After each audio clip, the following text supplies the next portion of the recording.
Hello everybody! Welcome back sa aking YouTube channel. So ayan guys, for today's video ay isi-share ko po sa inyo kung paano makakuha ng Digital National ID online.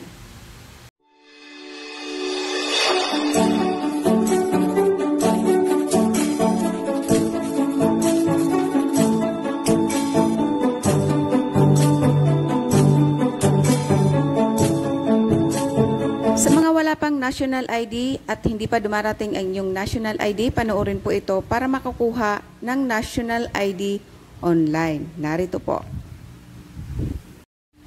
Open nyo po ang inyong laptop at punta po tayo sa Chrome. Open po natin ang Chrome. Then, i-type po natin dyan yung National ID Go.ph.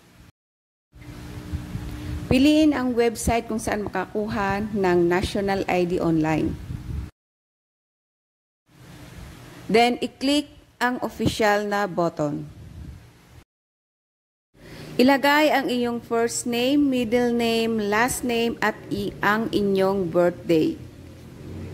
Pagkatapos mailagay ang inyong impormasyon, i-click ang continue button. At pagkatapos, i-click ang Start Liveness button. Sundin lamang po ang instructions na makikita sa inyong screen.